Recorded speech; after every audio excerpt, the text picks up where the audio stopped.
فبأي آلاء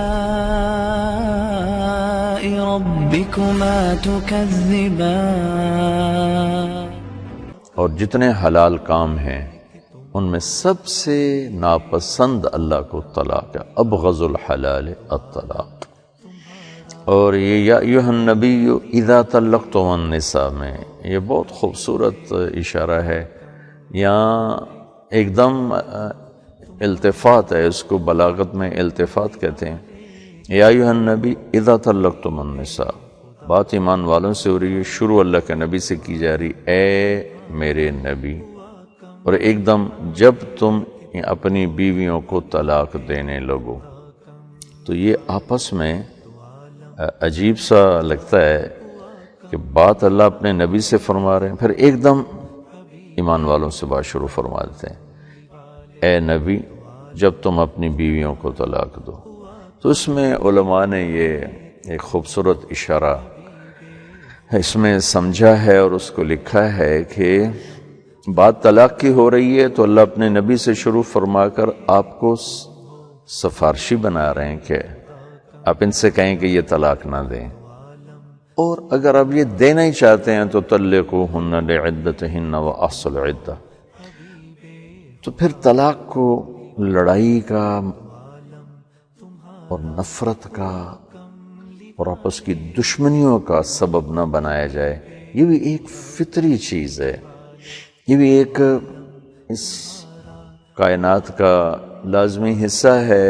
اختلاف مزاج کا، عادات کا، طبیعت کا، ترجیحات کا اگر نہیں نبھ رہی تو پھر خوبصورت طریقے سے علیحدگی کرنے کا حکم ہے.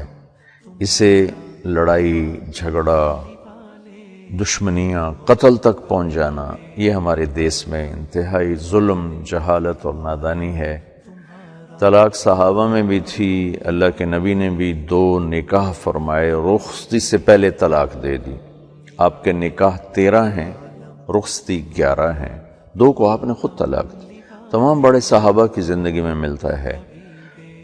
تو طلاق کو پھر لڑائی اور نفرت کا موجب نہ بنایا جائے.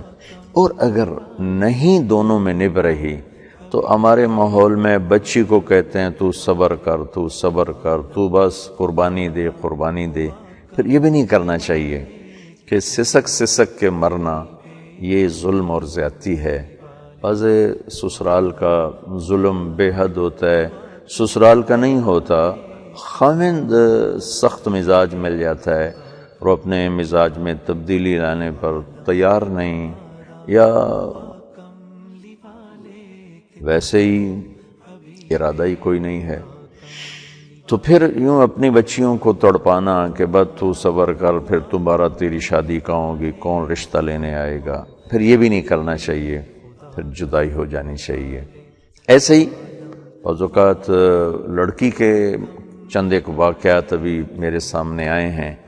انتہائی اخلاق والے بچے، ان کے گھر ٹوٹ گئے، لڑکی کی بدتمیزی، بدمزاجی، حد درجے کی بد اخلاقی اور حد درجے کی زبان کی تیزی نے گھر توڑ دیا.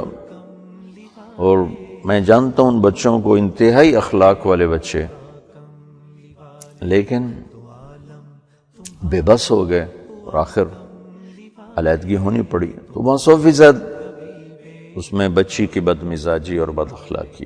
تو اس وقت لڑکے سے کہنا گزارا کر، گزارا کر، گزارا کر، بدنامی ہوگی، یہ بھی ٹھیک نہیں. پھر آسن طریقے سے علیحدہ ہونے کا حکم ہے، اور اس علیحدگی میں اس کو لڑائی نہ بنایا جائے اور اس کو دشمنی نہ بنایا جائے.